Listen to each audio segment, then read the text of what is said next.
Alright, sports fans, hello and welcome to Moxing Day 2020 Highlander, hosted by Tabernacle Games at Maze of Fitzroy. Joined here once again by Angus McKay in the booth. How you doing, Angus?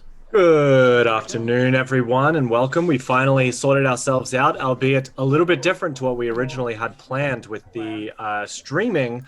Unfortunately, Australia's internet has a lot to say, and I just want to jump in. I was going to complain a little bit further, but we just had a through the breach coming out of what I thought was going to be bug or rug control, I should say. So Graham just put a through the breach onto the stack. It resolved immediately, and now we're having an Annihilator trigger put on the stack by Emrakul called the Eon's Torn. This was not what I was expecting at all. Yeah, I mean, Graham definitely sneaking that one under the radar here, playing his Rug Sneak Attack deck. Very cool. Rug Sneak and Show, Eureka, Natural Order, all that fun stuff. Now, I have no idea what Scott Munro is playing there. Didn't manage to catch the start of the game. We've sort of had to frantically make ourselves make everything work today, but hey, we're here. We're getting it out there for the world to view. It's available to watch the game live, but you're probably watching this on YouTube at a later date. And I'm sure it's a fantastic time to watch that YouTube video. If I make a really I was just about to say, I'm going to make an assumption and say that Scott Munro is playing Bug Control, because that's kind of the deck that he's been playing for a little while now. But I'm just looking through his sideboard now, and I see a Hydro Blast, a Red Blast, a Magus of the Moon. I think he might even be playing Blue Moon with the moons in the sideboard, which could be a very interesting. Oh no, there's green there as well, the Sylvan Library. So probably some sort of rug thing. It seems to be the consensus among some of the better players or some of the more spiky players is that rug is a really top quality archetype to play, and the allure of playing fun green, red, and blue cards seems to be shared by Scott in this instance. Yeah, I mean, you get access to a lot of powerful tools between Oko and Clothis, and of course, all of the base blue-red cards that you would have access to in Blue Moon or Grixis or Jeskai. It's a very powerful basis to start from. Yeah, and it seems that green has sort of been pushed over the top, and even blue-green as well. But as you said with Oko, but also Once Upon a Time, Clothis, as you said, these sort of like green cards or like hybrid green cards really sort of paving the way for green to be that extra color that people want to delve into in some way or another. So we've seen a lot of bug control in Highlander lately. We've seen a lot of bug mid-range as well, where black has been used a lot, but red got a lot of fun new pieces as well.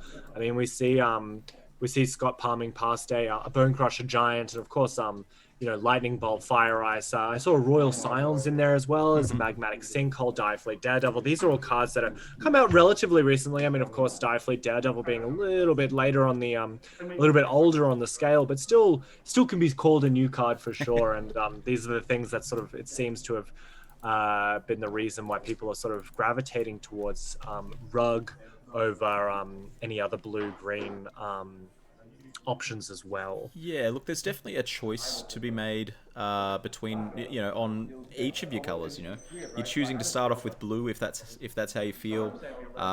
There's reasons to go into Grixis. There's reasons to go into Jeskai. There's reasons to go into Espark. The flavor of your blue deck is really, not set in stone right now, and that's a nice position to be in. Yeah, I think so too. And with Ancestral Recall been sort of on the rise, I think hopefully I'm gonna go out on a limb and say it might be in conjunction with the fact that people have been playing more playtest events, not necessarily having to borrow or buy Ancestral Recalls. We've actually seen the amount of people playing A-Calls sort of shoot up a little bit more, because it is just a really powerful card. It's better than Brainstorm, better than Ponder Better or Preordain. It is. Sometimes drawing 3 cards is just all you need. Absolutely, and the amount of ways to recur the card for cheap is definitely an important factor in the card's popularity. The amount of ways to, whether it's Snapcaster Mage or Regrowth Eternal Witness, The new Seagate Stormcaller can do it pretty well. Yeah, Dreadhorde Arcanus from War of the Spark. The list definitely goes on. Yeah, absolutely.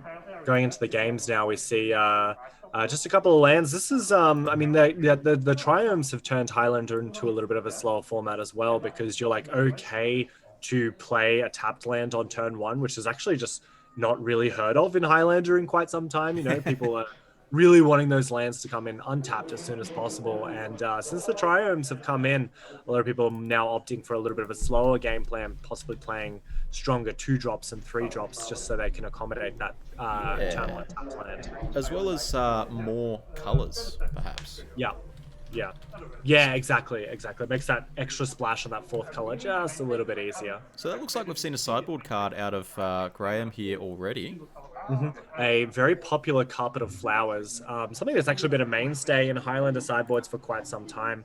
Carpet of flowers and 1 mana enchantment green that says during any main phase, if you haven't done it already, you can add mana to your mana pool equal to the amount of islands your opponent controls. So that means that you can play it in your first main phase, and then you can trigger it in your second main phase. And at the moment, it's only getting 1 mana from Scott Munro with his Volcanic Island, as it's the only island on the battlefield. But as he's fetching, we might see another one, and then it kind of helps against moon strategies, of course, but also absolutely. Just trying to get ahead of your mid-range opponent. It kind of slides under the radar. Scott Munro not giving Graham the benefit of having an extra island for his carpet of flowers, getting out a snow-covered mountain. Yeah, when you're in these mid-range mirrors, you definitely, you want to be moving towards the point where you can double spell. That's, casting 2 spells in the same turn. Yeah. Whether that's 2 threats or a threat and an answer. It's just a crucial part of the timeline in these mid-range mirrors. Yeah, I think so too.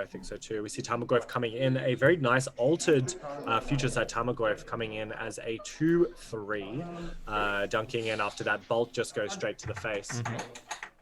What did the bolt target? Was that Chain Lightning just straight up to the face? Oh yeah, you're absolutely right. Yeah, it was Chain Lightning and it was just to the face. I think to get the sorcery in the battlefield. Yeah, sure. Mana leak there on a questing beast. That's not where you want to be. Getting your 4-drop counted. Not at all. And this Carpet of Flowers isn't actually doing that much. I mean, it is. It's a Utopia sprawl. It's something. It's giving him a little bit of mana each turn. But I think he did miss his land drop. Maybe he didn't actually miss a land drop, and it's just on turn 3. He has that land drop in hand, so would have been nice to get that questing beast down a turn earlier. But the tempo strategy of Rug, where you play a 2-drop and then protect it for the rest of the game, is really going to start becoming quite the hassle for Graham, as this Tarmogoyf is now a 4/5. Yeah, we saw it yesterday in Legacy. We saw a lot of Rug Delver, sort of the defining deck of the day. And we're seeing a similar thing here from the Rug deck. Although, wow, that is a card on the field there. I think Glorybringer has actually seen a lot of play lately. I'm not sure if it's just the fact that the Exalted trigger says 4 and not 3. It kills a questing beast. It kills it can tunk in it at Oko and take out some damage. Unfortunately, not quite big enough to take down this Tarmogoyf. That's right. But will at the very least give Graham an opportunity to try to race. Yeah, exactly. Yeah, take out a creature on the way, maybe. Presenting his own 4-power threat to match Scott's 4-power threat. Exactly. We'll see what other goodies Scott Munro has in his hand to play. I see a Prismatic Vista on the battlefield now. And also, I think a Tropical Island in his hand, so he might actually not have that much going on, but that does not stop that Tarmogoyf from coming in. That's it. It's there. It's there for a good time and not a long time. Yeah, it seems to be the case, as Graham is looking at his hand. He does have a grip full of cards, and he hasn't quite put anything substantial on the battlefield. But we see with these sort of pseudo combo decks, where it's half of it's combo, half of it's not, you sometimes even side out portions of the combo that you just don't think will resolve. So, I mean... Absolutely, yeah. Scott's been keeping his hand quite close to his chest, representing 4 or 5 mana each time. Counter spells are definitely a possibility that Graham has to fight through. We'll see if he can sort of find a space to resolve a chunky threat, because if we see a through the breach as we did last time, it will be just lights out again. So absolutely, Scott's very very careful to make sure that he doesn't get dunked by that same play again. It's a powerful one. Oh yeah. Looks like Scott might be opting to give Graham a second island here. Ooh, maybe. I mean, we are at end of turn with the flooded strand. It can get basically anything. Oh, we are, and there's no two sides about it. It's a basic snow-covered island and snow-covered island. So that carpet of flowers did get a ramp up, but it might just be a little bit too late with Graham edging at seven life. So you've got to be asking yourself, if you're in Graham's seat here, your opponent playing a blue-red X deck, end of turn, fetch 2 basics. Is there a Blood Moon coming your way? I think you have to be scared of that at any point, but we're kind of in the weird part of the game where we just want things to end quickly because Scott's ahead. All he has to do is stay around for 2 more turns. He might even not be considering a moon strategy, although it will do not do as much as he had hoped in the face of this carpet of flowers now tapping for, or would be tapping for 2, because it, not carpet of flowers tapping, but of course getting the trigger, and that is color, mana of any color. So I think he's probably just getting the stuff out of his deck so he can just end the game as quickly as possible. Yeah, so Lightning we see a swift end to the game there. The Glorybringer decided to go on the defense there against the Tarmogoyf.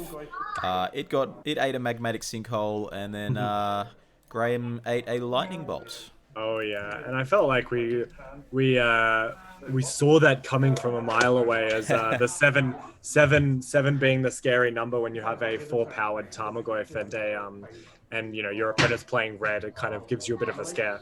Absolutely. Once you've seen that chain lightning at the face early, it's not just lightning bolt from hand you've got to worry about, but you've got to worry about any regrowth effects that might come down to rebuy the chain, or Snapcaster Mage, any of that sort of rebuying effect, as well as just the front half of the deck. Another turn of Tarmogoyf and that sort of thing. Yeah, exactly. So we'll see. We do see the Magus and the Moon in the board still from game 2. So it doesn't look like he's going to try and slide it in game 3. It seems to be a bit of it's a weird game you play when you're playing moons, because you kind of have to make your opponent think that you're playing them so that they play around it.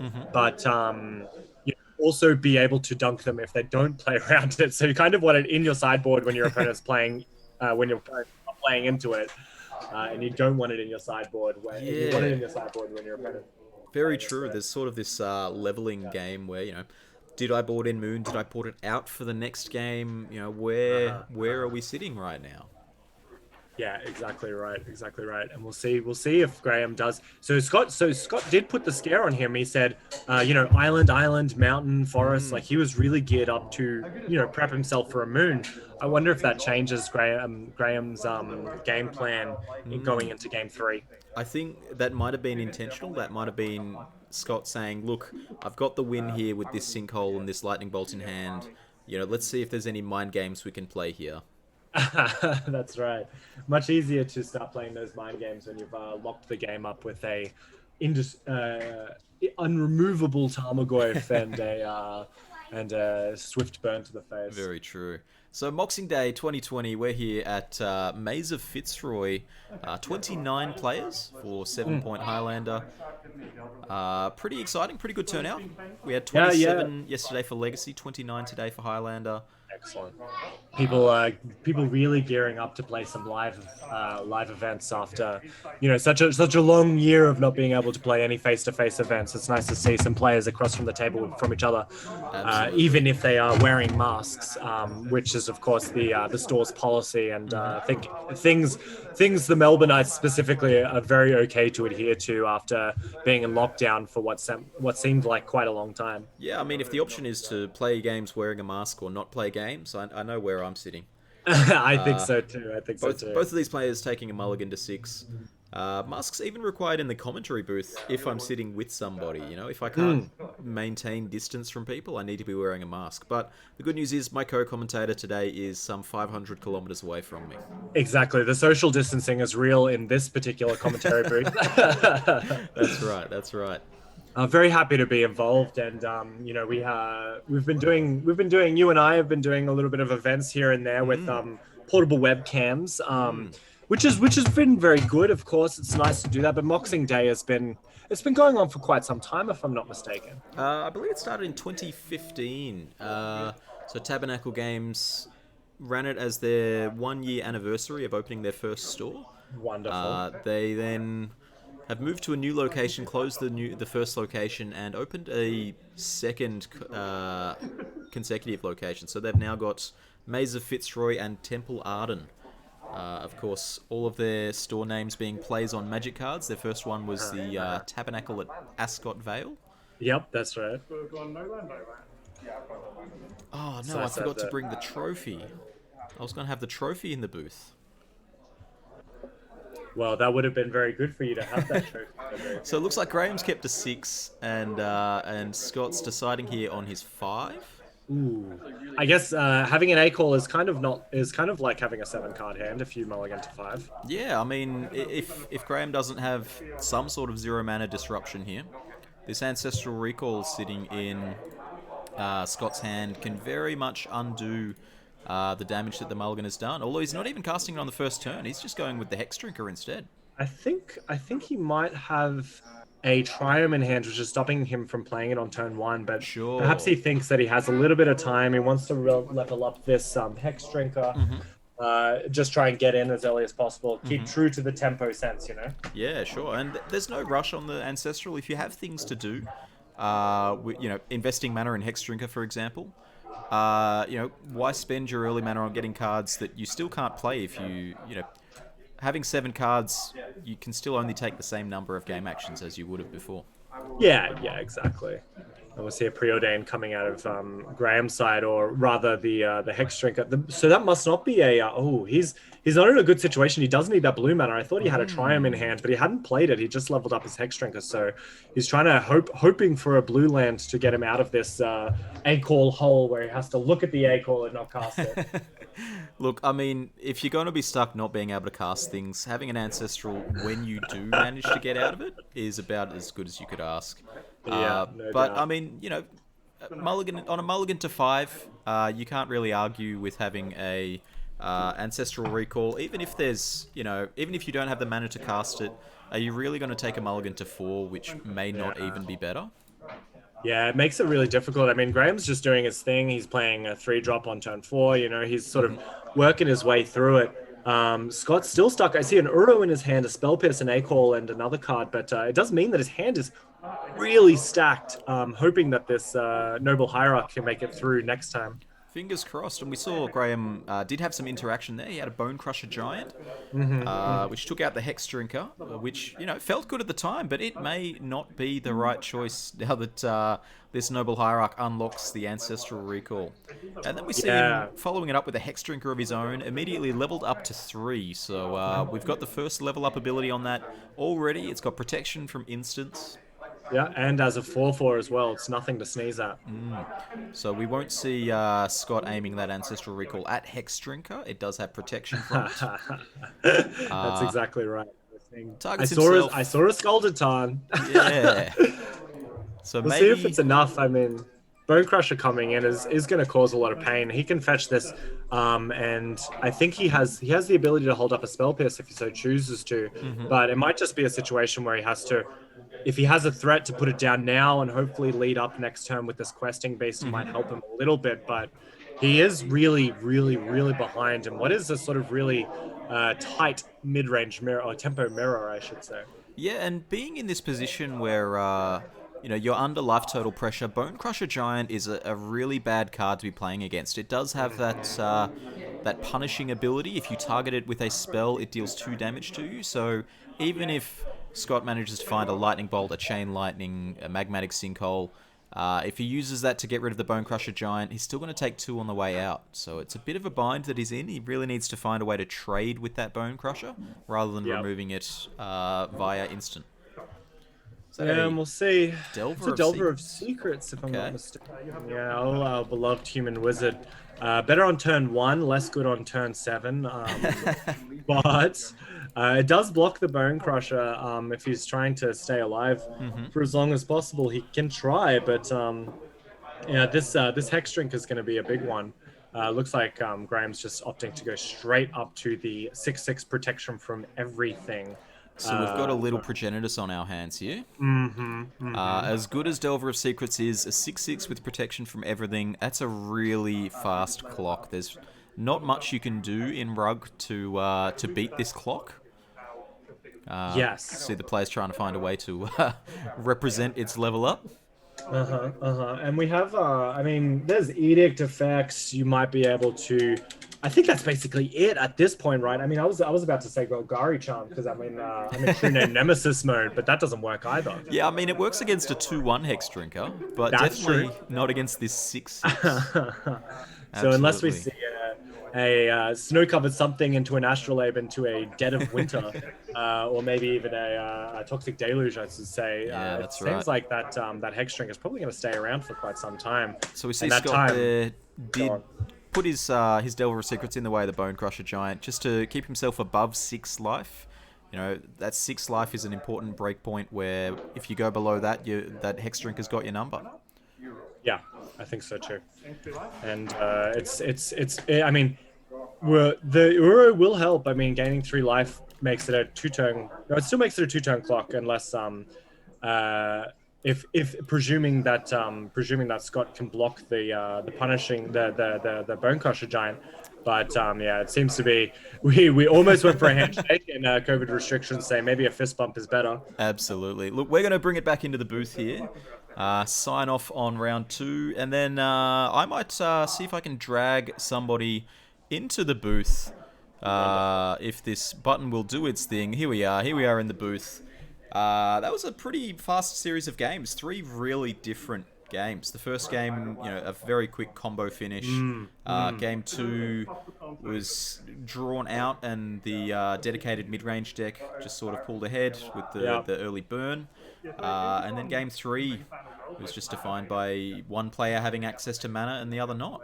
Yeah, I mean, Magic is a game of variance and skill. I mean, if we all wanted to play a skill-based game, we'd play chess. But this is the reason we play Magic, is that sometimes, the thrill of getting the perfect top deck can sometimes be met with never seeing that second land for the few turns that you didn't see it. Very true. All right, that's it for us from round 2. Stick around, join us for round 3 and any between round features that we have. Cheers, guys. Thank you.